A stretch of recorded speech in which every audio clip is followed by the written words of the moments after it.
Здравейте на всички!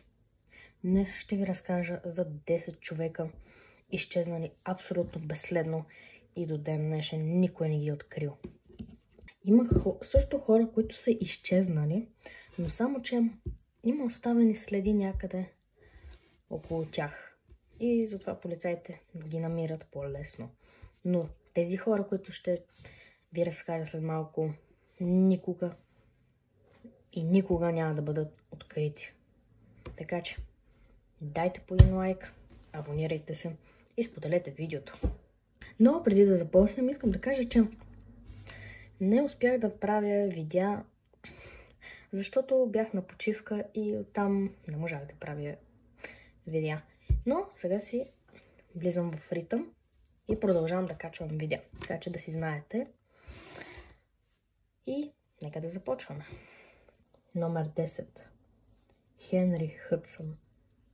Английският изследовател и мореплавател Хенри Хъдсън имал задача да открие северен път към Азия. Проблемът обаче се появява, че неговия екипаж иска да се прибере и започва да се разбунтува. Така изведнъж Хенри Хъдсън изчезва абсолютно безследно. Някои хора мислят, че екипажът му го е хвърлил в морето и са го удавили, а друга част мислят, че е убит от тях. Оставам на вас да прецените. И така Хенри Хъдсън и до ден днешен не е ясно как точно е умрял. Номер 9. Марвин Кларк. Това е една от най-популярните истории за изчезване в САЩ. На 30 октомври 1926 година Марвин Кларк се кача на автобус в Портланд, Орегон, за да се види с дъщеря си. И веднага след това той изчезва абсолютно безследно и до ден днешен никой не може да го открие. Номер 8. Рал Валенберг.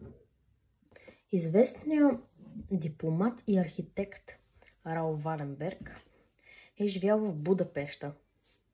Той е известен с това, че е спасил десетки хиляди евреи от Втората световна война. През 1945 година Рал Валенберг е бил задържан от Съветския съюз и след това повече никога не е видян. Докато се е разпространяла версията, че смъртта му е причинена от сърдечен удар, семейството му е било убедено, че е задържан от съветския арест години наред. Номер 7. Теодосия Бър Алстън. Американката Теодосия Бър Алстън е била дъщеря на Арън Бър, вице-президентът на САЩ. След пътуването и до Европа през 1813 година се отправя обратно към САЩ на борда на Пейтриот. На кораба мистериозно изчезва Теодосия Бър Алстън и някои хора, естествено, изчезва безследно, и някои хора си мислят, че смъртта че е атакувана от пирати, други. Номер 6. Бостън Корбет. Бостън Корбет е бил от мъжете, които участвали да хванат и да убият убиецът на Ейбрахам Линкълн. През 1888 година, докато Бостън Корбет пътува обикаля САЩ, изчезва безследно. И до ден днешен никой не го открил. Номер 5. Чарлз Кингфорд Смит. Австралийският пилот Чарлз Смит се е радвал на популярността си през първите си години, в военно-въздушните сили и това му е харесвало. И също така е направил редица забележителни полети с самолета си. Но през 1935 година, когато този човек лети от Англия до Австралия, самолетът му се поврежда и пада близост до Мианмар. Но когато се е блъснал, хората открили само части от самолета му, но не и тялото му. И от ден днешен никой не му е открил тялото. Номер 4. Хайнрих Мюлер.